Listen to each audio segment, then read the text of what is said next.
CET 2025 application form reopen, इस पर हम इस वीडियो में चर्चा करने वाले हैं।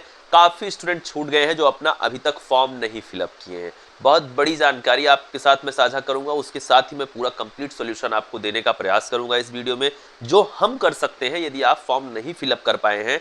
आपने अभी तक अपना सीईटी यूजी का फॉर्म नहीं फिलअप किया है किसी भी गलती की वजह से। देखिए, गलती तो कहीं ना कहीं आपकी भी है, और आपकी है आपके आसपास के जो सराउंडिंग है आपका, वो ऐसा नहीं है कि आपको उसके बारे में गाइड कर सके। आपका कॉलेज जहाँ से आप अपने 12th को किए हैं, जहाँ से अभी हाल फिलहाल में आप अपने बोर्ड एग्जाम को देकर आए हैं, वहाँ के भी टीचर, वहाँ का भी मैनेजमेंट ऐसा था कि उसने आपको नहीं बताया कि 12th के बाद यदि जीवन में कुछ करना चाहते हो, किसी अच्छी यूनिवर्सिटी तक पहुँचना चाहते हो, तो उसके लिए सीईटी एग्जाम ज़रूर देना। ऐसा किसी ने बताया नहीं।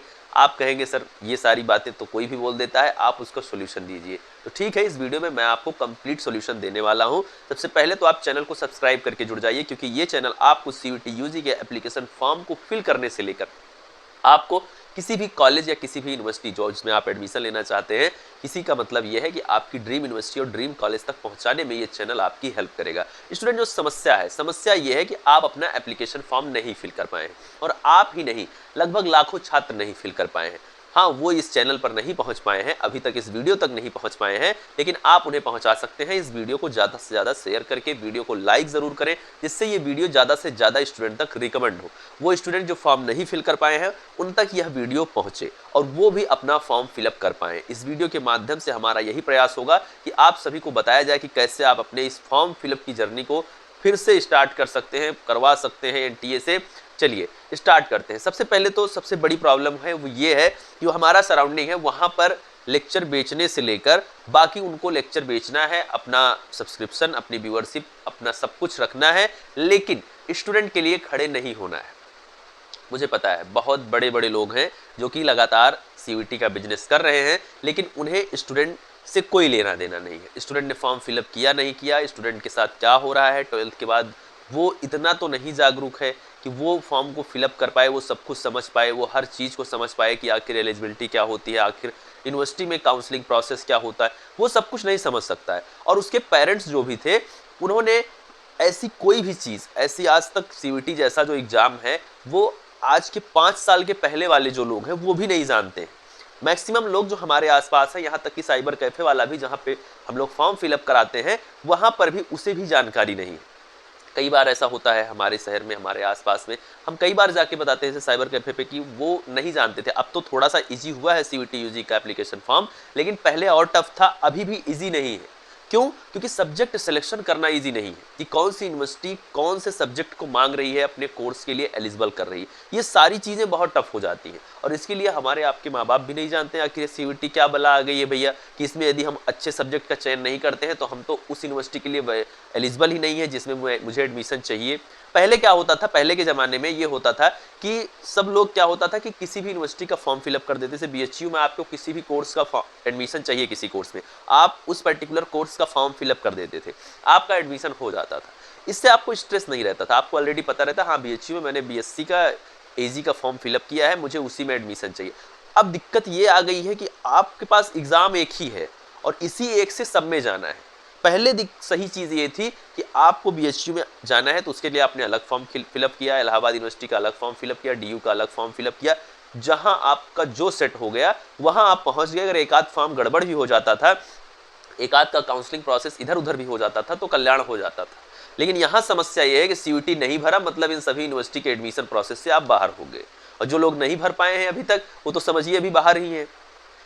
ये प्रॉब्लम है। और इसके लिए जिम्मेदार कौन है? इसके लिए जिम्मेदार है हमारा एजुकेशन सिस्टम, हमारी सरकार, और हमारे सराउंडिंग में जो भी लोग हैं।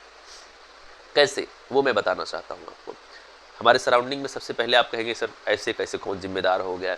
जाहिर सी बात है जिम्मेदार है, वो रील स्क्रॉल कर रहा है, उसके पास इसका टाइम है, लेकिन शायद अगर सीईटी की कोई वीडियो आती होगी तो वो उसको धड़ाधड़ स्क्रॉल करता होगा, 10 सेकंड नहीं रुकता होगा।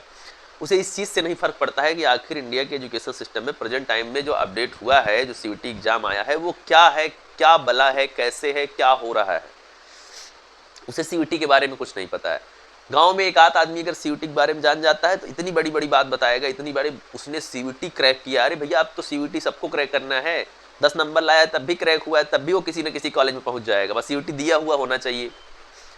इतना बढ़ा चढ़ा के लोग बताते हैं, अरे मेरे फलाने रिश्तेदार हैं वो 10 नंबर सी, मतलब नंबर नहीं बताएंगे, कहेंगे सीयूटी क्रैक किया, एक सेंट्रल लेवल का एग्जाम होता है उसको क्रैक करके एडमिशन लिया है। क्या है, बस ये एक आदमी गांव कैसा बोल रहा है, मतलब वो वही उसी पता है, बाकी किसी को पता नहीं, बाकी सब लोग सुन रहे हैं बैठ के उसकी बात। उसके बाद जो सेकंड पॉइंट ये तो सराउंडिंग की बात हो गई, सराउंडिंग वाले क्या है, वो जानकार नहीं, उसके बारे में जानना नहीं चाहते हैं, कोई बता दिया बस सुन लिए, बस आनंद में आ गए, हाँ भाई होगा उसकी बात है।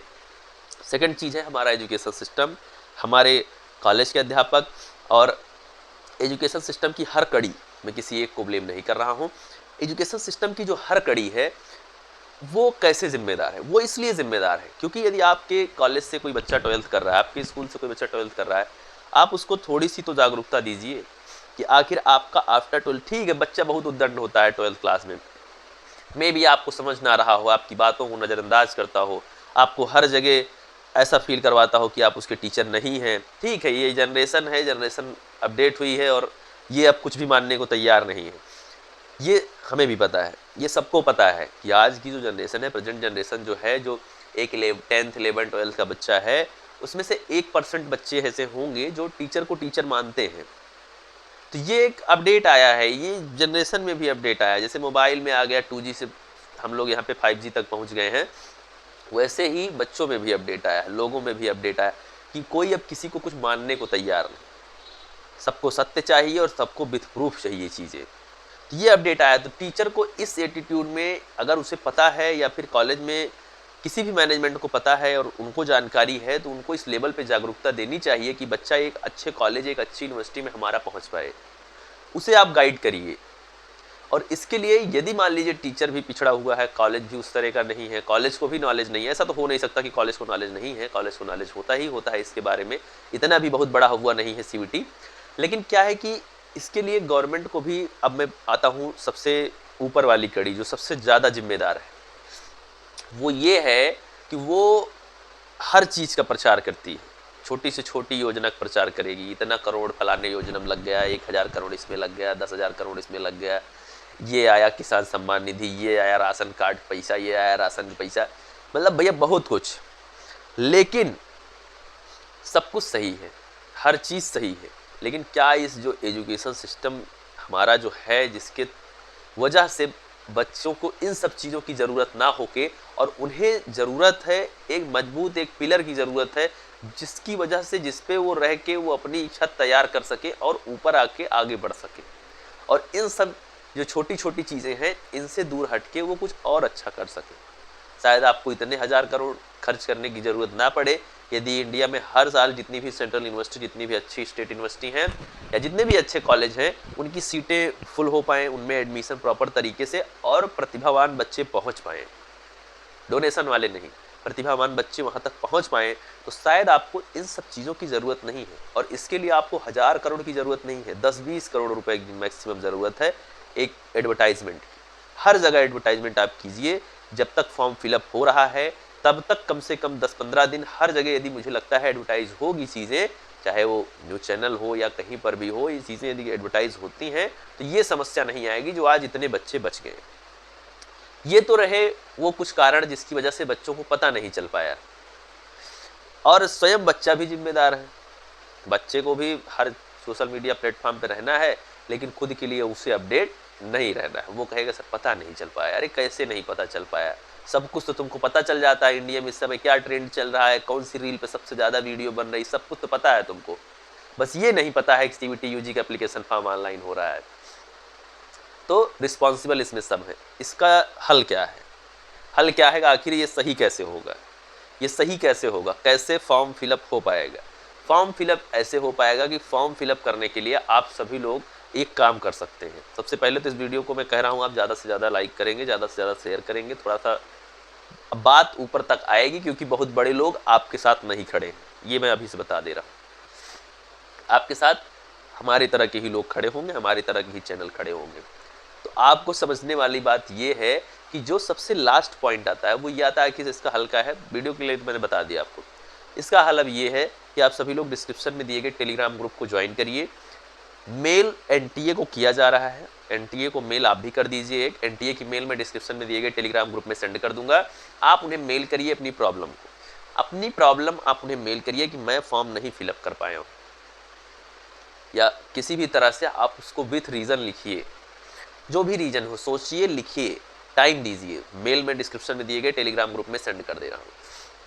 उसके बाद उसमें मेल करने के बाद यदि 2 से 3 दिन के अंदर में कुछ कार्रवाई होती है, ठीक है, कुछ कार्रवाई होती है, लगभग 3 अप्रैल तक देख लीजिए।